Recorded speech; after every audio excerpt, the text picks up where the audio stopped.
Hi friends, ಇವತ್ತು ಮತ್ತೊಂದು simple and ಕ್ವಿಕ್ಕಾಗಿ ಮಾಡ್ಕೊಳ್ಬಹುದಾ ರೆಸಿಪಿನ ನಿಮ್ಮೆಲ್ಲರಿಗೂ ತೋರಿಸ್ತಾ ಇದ್ದೀನಿ. ಅದು ಬೇರೆ ಏನೂ ಅಲ್ಲ, ಅದು ಮೊಸರು ಒಗ್ಗರಣೆ. ಇದಕ್ಕೆ ನಾನು ಅರ್ಧ ಲೀಟ್ರ್ ಮೊಸರು ತೊಗೊಂಡಿದ್ದೀನಿ. ಅದಕ್ಕೆ ಸ್ವಲ್ಪ ರುಚಿಗೆ ತಕ್ಕಷ್ಟು ಉಪ್ಪು ಮತ್ತು ನೀರನ್ನು ಅದ್ರಿಗೆ ಮಿಕ್ಸ್ ಮಾಡಿಕೊಂಡು ಚೆನ್ನಾಗಿ ಮಿಕ್ಸ್ ಮಾಡ್ಕೊಬೇಕು.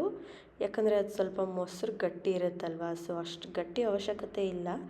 ಸೊ ಅದಕ್ಕೆ ನಾನು ಸ್ವಲ್ಪ ನೀರನ್ನು ಅದಕ್ಕೆ ಮಿಕ್ಸ್ ಮಾಡ್ಕೊತಾ ಇದ್ದೀನಿ. ಚೆನ್ನಾಗಿ ಇವೆರಡನ್ನು ಮಿಕ್ಸ್ ಮಾಡಿಕೊಂಡು ನಂತರ ಒಂದು ಬಾಣಲಿ ತೊಗೋಬೇಕು ಒಗ್ಗರಣೆಗೆ ಹಾಕ್ಕೊಳ್ಳೋಕ್ಕೆ. ಅದಕ್ಕೆ ಸ್ವಲ್ಪ ಎಣ್ಣೆ ಹಾಕ್ಕೊಂಡು ಅದಕ್ಕೆ ಸಾಸಿವೆ, ಜೀರಿಗೆ ಎರಡನ್ನೂ ನಾನು ಒಟ್ಟಿಗೆ ಹಾಕ್ಕೋತಾ ಇದ್ದೀನಿ. ಎರಡನ್ನೂ ಒಟ್ಟಿಗೆ ಹಾಕ್ಕೊಂಡು ಅದಾದಮೇಲೆ ಅದಕ್ಕೆ ಸ್ವಲ್ಪ ಕಡಲೆಬೇಳೆ ಒಗ್ಗರಣೆಗೆ. ಇದಕ್ಕೆ ಈಗ ಕರಿಬೇವಿನ ಸೊಪ್ಪನ್ನು ಹಾಕ್ಕೊಂಡು ಕಡಲೆಬೇಳೆ ಮತ್ತು ಕರಿಬೇವಿನ ಸೊಪ್ಪು, ಸಾಸಿವೆ, ಜೀರಿಗೆ 4 ಒಗ್ಗರಣೆಗೆ ಹಾಕ್ಕೊಂಡು ಚೆನ್ನಾಗಿ ಚೆನ್ನಾಗಿ ಎರಡನ್ನು. ನಂತರ ಹಸಿಮೆಣಸಿನ್ಕಾಯಿ 1-2 ಕಟ್ ಮಾಡಿ ಇಟ್ಕೊಂಡಿರೋದು ಅದಕ್ಕೆ ಮಿಕ್ಸ್ ಮಾಡ್ಕೊಳ್ಳೋಣ. ನಂತರ ಈರುಳ್ಳಿ 2 ಈರುಳ್ಳಿ ತೊಗೊಂಡಿದ್ದೀನಿ ನಾನಿಲ್ಲಿ. 2 ಈರುಳ್ಳಿ ತೊಗೊಂಡು ಮತ್ತು ಒಣಗಿದ ಮೆಣಸಿನ್ಕಾಯಿ ಅದನ್ನು ಇದರ ಜೊತೆಗೆ ಮಿಕ್ಸ್ ಮಾಡಿಕೊಂಡು, ಮತ್ತು ಒಂದು ಬೆಳ್ಳುಳ್ಳಿ ಸಿಪ್ಪೆ ತೆಗೆದಿಲ್ಲ ನಾನು, ಸಿಪ್ಪೆ ತೆಗೆದೇ ಜಜ್ಜಿಬಿಟ್ಟು ಅದೇ ಥರ ಹಾಕ್ಕೊಂಡಿದ್ದೀನಿ ಒಗ್ಗರಣೆಗೆ.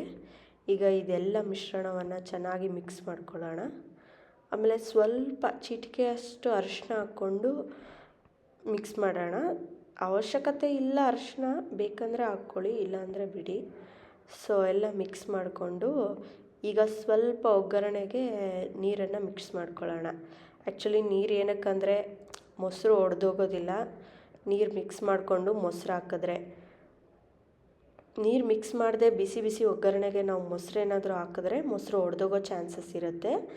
ಅದಕ್ಕೆ ಮೊಸರು ಒಡಿಬಾರ್ದು ಅಂತ ಒಗ್ಗರಣೆ ಬಿಸಿಯಾಗಿರುತ್ತಲ್ವ, ಅದಕ್ಕೆ ಸ್ವಲ್ಪ ನೀರನ್ನ ಮಿಕ್ಸ್ ಮಾಡಿಕೊಂಡು ಆಮೇಲೆ ಮೊಸರನ್ನ ಒಗ್ಗರಣೆಗೆ ಮಿಕ್ಸ್ ಮಾಡಿಕೊಂಡ್ರೆ ಮೊಸರು ಒಡೆಯೋ ಚಾನ್ಸಸ್ ಇರೋದಿಲ್ಲ.